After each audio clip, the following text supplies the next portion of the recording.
একটি ছোট ঘটনা কিন্তু অনেক বড় ভোগান্তি। গতকাল সন্ধ্যা ৮টার সময় আমার রংপুরে যাওয়ার কথা ছিল। নির্দিষ্ট সময়ে গাড়ি মিস করায় আমি পরবর্তীতে গাজীপুর বাইপাসে বাস স্ট্যান্ডে যাই রংপুরের উদ্দেশ্যে নতুন করে যাত্রা শুরু করার জন্য। অনেক খোঁজাখুঁজি করার পর মা এন্টারপ্রাইজ নামে একটি বাসে টিকিট কাটি। টিকিট কাটার আগে আমি বারবার জিজ্ঞাসা করেছিলাম এই গাড়ি রংপুর মডার্ন পর্যন্ত যাবে কিনা। ওনারা নিশ্চিতভাবে বলেছিলেন হ্যাঁ ভাই যাবে, যাতে থাকুক বা না থাকুক ঠিকই মডার্ন পর্যন্ত যাবে। এই কথায় ভরসা করে আমি টিকিটটা কাটলাম, ভেবেছিলাম এবার নিশ্চিন্তে গন্তব্যস্থানে পৌঁছাতে পারবো, কিন্তু বাস্তবতা ছিল ভিন্ন। গাড়িটি রওনা দিয়ে সঠিবাড়ি পর্যন্ত গিয়ে আর যাচ্ছে না। আচমকা ভাবে জানিয়ে দিল গাড়ি এখান থেকে সমাপ্তি, এখান থেকে আর যাবে না।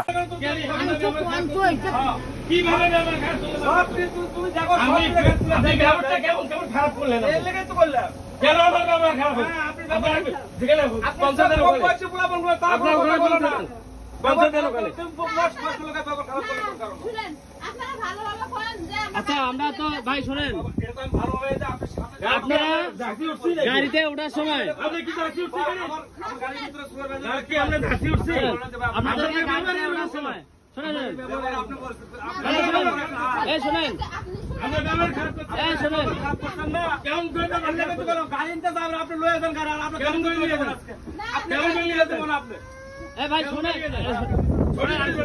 বলি গাড়িতে যখন ওঠার সময় 100 বার জিজ্ঞাসা করছে মডার্ন যাবে, আপনার কি বলছেন? গাড়ি মডার্ন যাবে, খালি গাড়ি হলেও মডার্নে যাবে। তাহলে মডার্নে খালি গাড়ি হলেও মডার্নে যাবে, তাহলে আপনারা গাড়ি এখানে নিয়ে আসবেন কেন?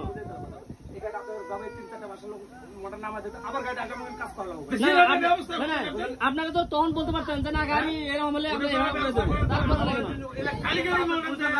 আপনার তো এটাই বলে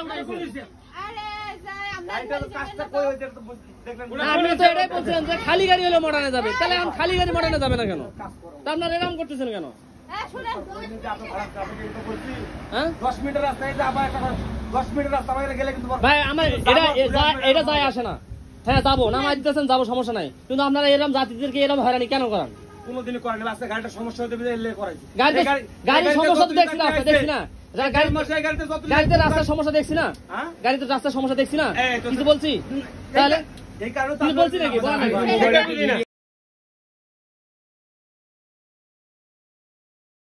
অথচ গাড়িতে তখনও যাত্রী ছিল, আমি ছিলাম, অনেক বৃদ্ধ, শিশু, বাচ্চা মানুষ ছিল। তো তাদেরকে এই অবস্থায় যদি এই রাস্তায় নামিয়ে দেওয়া হয় তারা কিন্তু অনেকটা ভোগান্তির মধ্যেই পড়ল। আমি হতবাক হয়ে গেলাম। যেখানে আমি বারবার জিজ্ঞাসা করেছিলাম তারা নিশ্চয়তা দিয়েছিল, এখন আর তারা দায়িত্ব নিচ্ছে না। এই ঘটনাটা শুধু আমার না, প্রতিদিন এমন অসংখ্য যাত্রীর সঙ্গে ঘটছে।